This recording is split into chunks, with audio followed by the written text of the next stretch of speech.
Postmatch Pint, Gutmann, Stewart, Red Lion, pleased to be here.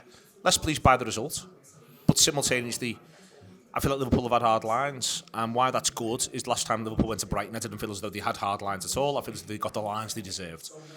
I'm in a really funny place with this defeat, Rob, in that I hate getting beat crap. Yeah. And in a minute we're going to talk about how brilliant Cairo Matoma is, we're going to talk about a number of different things, but I'm actually... And I don't want. In fact, if you're going to do the thing underneath where you're going to talk about, this is the acceptance of mediocrity. No, this is the acceptance of the journey of a season. And I actually think Liverpool play really well today. If there's one area where they have specific hard lines, it's the goal that makes it 1-1. The equaliser is really hard lines from Liverpool point of view. Yeah. They deserve to get in 1-0 up. I think Liverpool are mostly the better side, and I feel like Brighton have smashed and grabbed us. Going back a couple of weeks, you and I were there.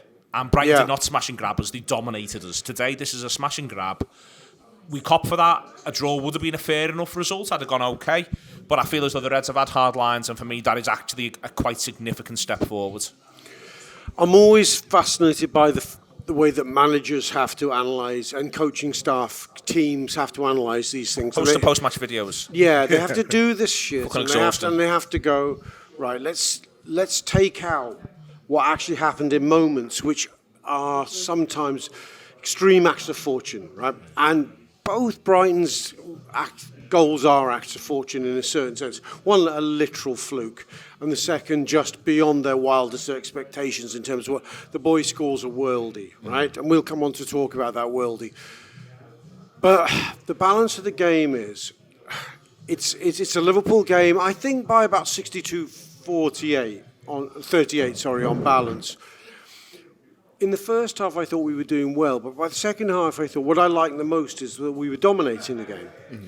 And I thought, we haven't actually dominated a football match for quite a while. It was odd to watch. Yeah, I mean, we've seen Liverpool do badly in moments in the last three seasons, going back to the pandemic season where we have a terrible run for about 2 months, including those notorious 6 home defeats. But we actually dominate and should win every single one of those games we lose. We were just talking off camera beforehand about Liverpool losing in that season. Was it 2-1 at Leicester? 3-1 at Leicester. 3-1 at Leicester, but being the better team on the day. Liverpool with a better team today, not by a country mile. Because they're a good side, no other reason. Brighton can be happy, and any one of them listening to this go, come off it. We scored two. We scored our fab goal at the end. We're good. Shut up. So there's not a lot in it. But for us, we're in a baby steps transitional phase, not in the wider scheme of us as a football club, but just right now in this season, we're in a phase of stabilisation, right? That's how I see it. And he picks the same team nigh on again, and the stabilisation goal, I think, is largely achieved. I think with a slightly better tailwind, we've won this 2-0, and we're actually borderline euphoric. But it's not to be. But let's not lose our shit. No, I'm the same. I mean, the baby steps thing is real. And I said it after the Chelsea game, and I think we're in the same position again. After the Chelsea game, I was looking at it, rationalising, saying there are things that we needed to do better that were better than the last time we played. And I think you can say that again. I think, again, you can look at this performance on the last one and say, well, that's improved, that's improved, that's improved. It hasn't turned into a result yet, but the graph is going upwards. And that tells you that maybe we can start to put a little bit more faith that we're going to see the team that we all know and love again. It's still not there, but they look like they're getting back towards there. And yeah, with cup games it's difficult because you've got less margin for error, you lose the game and you're out.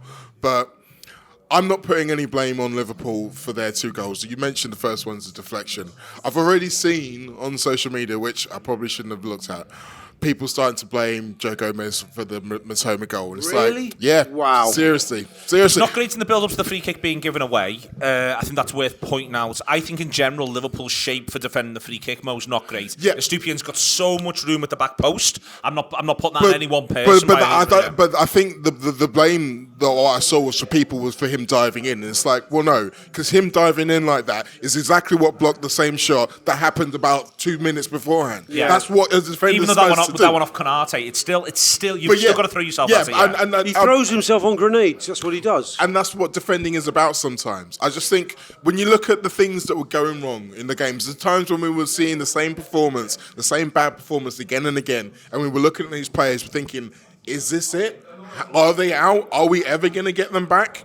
I now feel more confident. Maybe not all of them, but the majority of them are coming back. We'll come back around onto maybe not all of them in a second or two. I'll come back to you, Mo, on the general vibe of the performance. I felt as though Liverpool pitched the pacing of the performance for the first time.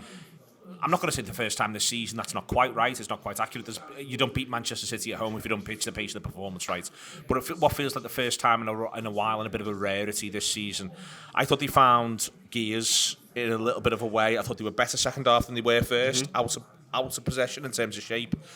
I think they played well. I mean, you can be gutted because they played well, or you can take the view of, well, they played well. Yeah. And you've got to choose that, and the manager's got to choose that, and he's got to get that into them.